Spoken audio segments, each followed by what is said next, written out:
ફરિયાદી બેન, ભોગ બનનાર બેન અત્રે પોલીસ સ્ટેશન આવેલ અને તેમને ફરિયાદ આપેલી કે દર્શન ચૌહાણ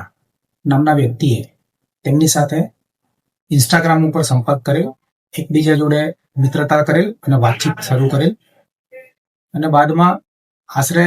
12 મહિના પહેલા આ ઇન્સ્ટાગ્રામ ઉપર બંને એકબીજા સાથે સંપર્કમાં આવેલા અને ધીમે ધીમે દર્શન ચૌહાણ નામના વ્યક્તિએ એમની સાથે મિત્રતા કેળવી અને એમના અંગત પળોના ફોટા વિડીયો કોલ ઉપર પાડી લીધેલા અને તેને ભોગ બનનાર દીકરીને બોલાવી અને તેને ફોટો વિડીયો બતાવીને ધમકી આપી અને તેની સાથે દુષ્કર્મ આચરેલી. દીકરીની સગાઈ થઈ ગઈ હોય અને સમાજની અંદર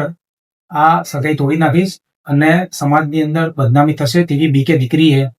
આ દર્શનને પોતે તે માંગે તે રીતે રૂપિયાના અલગ ખાતામાં આપેલા છે. તેમજ દીકરી એને ગભરાઈ ગયેલી, ડરી ગયેલી, એને પોતાની આબરૂ ન જાય તેના માટે તેને પોતાના જે દાગીના છે, સોના ચાંદીના દાગીના તથા રોકડ રકમ મળી કુલ 5,70,000 રૂપિયા જેટલી માતબર રકમ આ દિનેશ ચૌહાણને આપેલ અને એ દિનેશ ચૌહાણને અમે ગઈકાલે રાત્રે અટક કરેલ છે અને આ દિશામાં તેના રિમાન્ડ લેવાની વધુ તપાસ તજવીજ ચાલુમાં છે. આ આરોપી વિરુદ્ધ અગાઉ કોઈ કૃત્ય કે કોઈ ફરિયાદ નોંધાયેલ છે ખરા?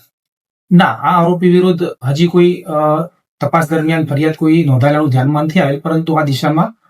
સમગ્ર ગુજરાતમાંથી પણ અમે એ દિશામાં મેસેજ કરી અને તપાસના કામે માહિતી મેળવવામાં ચાલુમાં છે.